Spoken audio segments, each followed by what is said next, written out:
Okay, we're going to talk about the half square triangles. And I know a lot of people have done half square triangles, and there's different ways to do them. You could cut triangles and then put them together.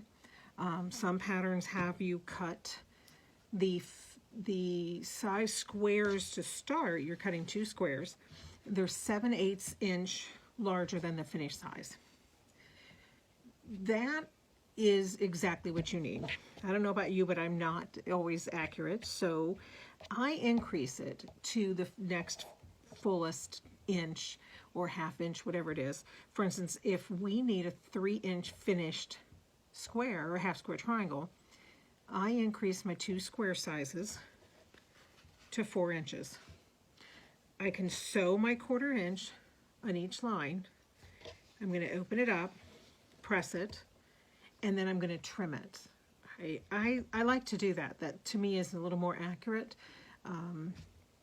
Yes, it takes longer, but it is more accurate. So the first thing on a half square triangle that's most important is if you're going to do this, draw this line. Or sometimes you have things on your sewing machine that you can use. But if you're going to draw the line, what I want to show you is the way that I like to do that. I'm going to take my squares, they're together, and then I'm going to go line corner to corner. But I'm going to use my ruler, and it doesn't matter which side. This has a 1/2 inch built in. This one does not. If you have a 45-degree angle, that really is helpful, because what you're going to do is you're going to line up your ruler corner to corner, and you're going to check the angle. This 45-degree angle should be straight against your edge of your square. If it's not, if you're going corner to corner and it's off, then chances are you didn't cut squares. So that's the first thing that you're going to do, and you need to make sure that you line those up, and then this is just the marking. All right.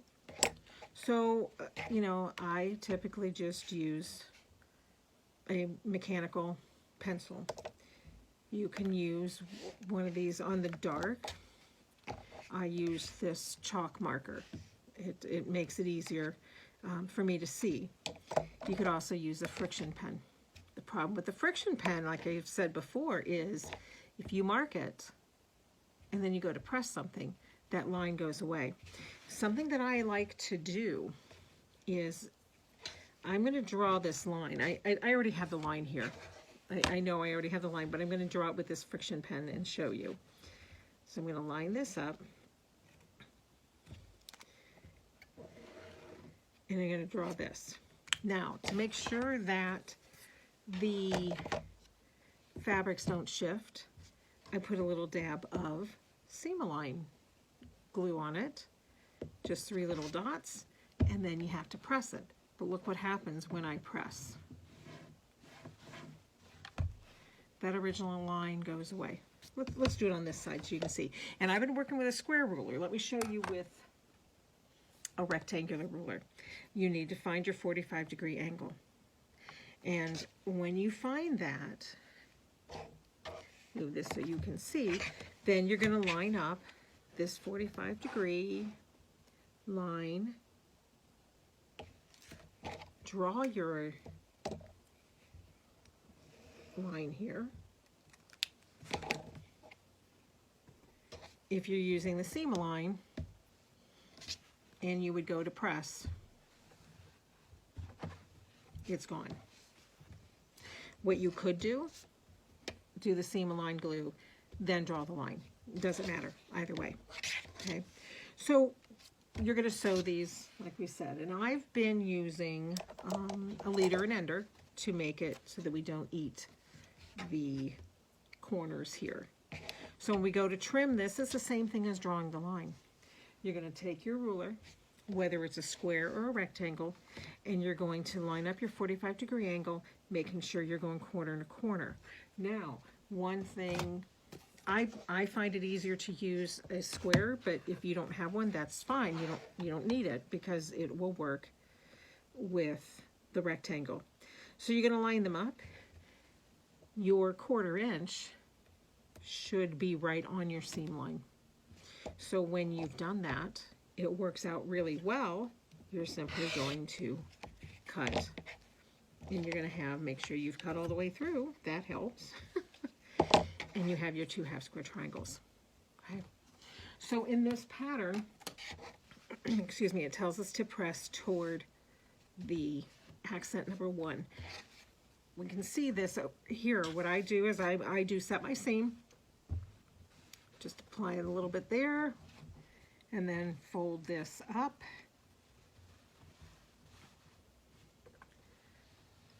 And press it. Works really slick.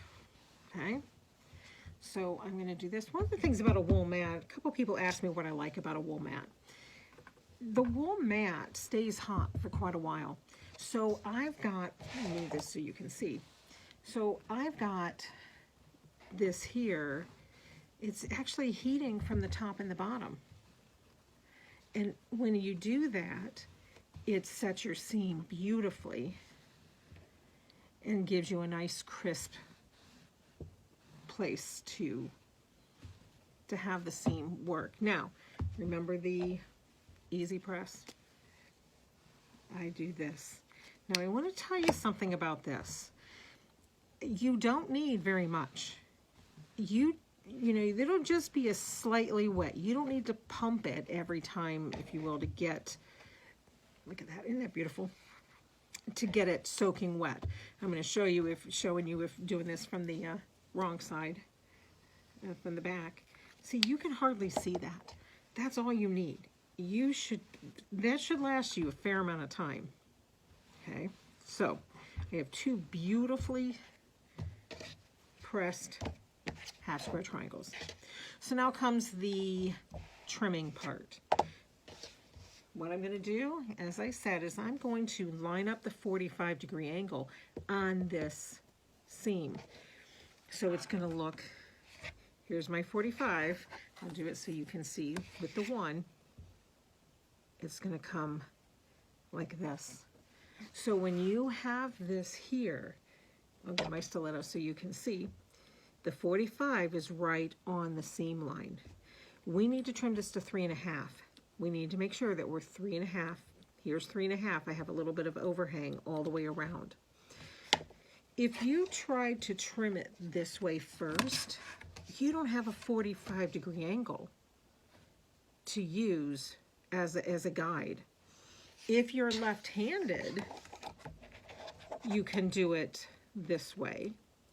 Same thing, you're going to find your 45. Come in this way, make sure you're 3.5 each way, and then you're going to cut. All right? I'm not left-handed, so I'm going to do it this way. I'm going to line it up. My point, I keep my angle correct, make sure I'm over my 3.5 each direction. 45 is right on my seam. I'm going to come across the top and the back, or the side and the others. Now we have a nice clean edge here. Now you are looking at 3.5. I make sure this point on the ruler is 3.5. And again, my 45 here, right side, and across the top. Left-handers, you're going to go left side and then across the top. Now, let's look at this, because I know a number of you do not have squares. Here's my 45. I'm going to line it up. I keep forgetting that I need to bring this down. I'm going to line up here. My angle, I'm going to be past the 3.5 both ways. If I'm right-handed, I'm going to cut here and here. If I'm left-handed, I'm going to put the angle this way, put the ruler the other direction, and we're going to try it for you left-handers. We're going to do a trim that way. Okay, so I'm going to lay here. You're going to go left side. Let me make sure it doesn't twist. You're going to go left side and then across the top. I'm going to do it again up there because I'm not left-handed. So then once you have that, you'll notice that I didn't get that straight, but that's an easy fix because I'm going to turn it and do it with the right-handed way, since I'm trying to do it sitting down and talking as I'm doing it, and it doesn't really work. So I'm going to come across here and here, and then I'm going to fix this one that was off. Okay, and there you go.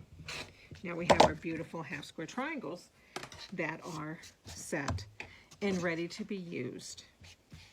Now the nice thing is, if we were doing something that these would be coming together, coming in some opposite direction, when you press, if these were going to come together and they're going to be like a pinwheel, if you had 4 of these, because we press them all going against this accent, the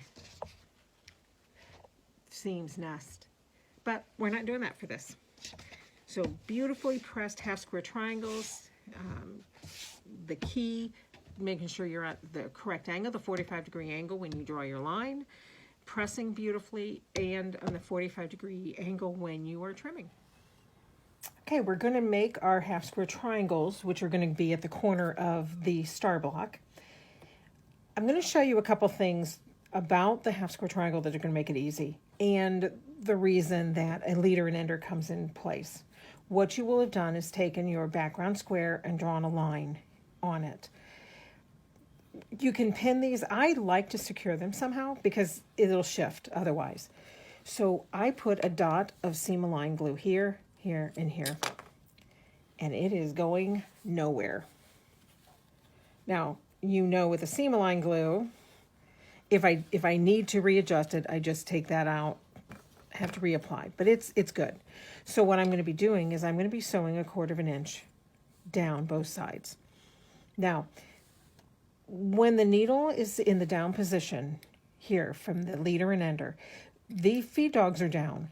So your machine, when this is ready to sew, it's just going to pick up the seam. The feed dogs are going to come up and just feed this right in. So it's going to be perfect. I mean, I think we've all had machines where our points have gotten eaten by the machine. If you have a single hole stitch plate, that'll make it easier.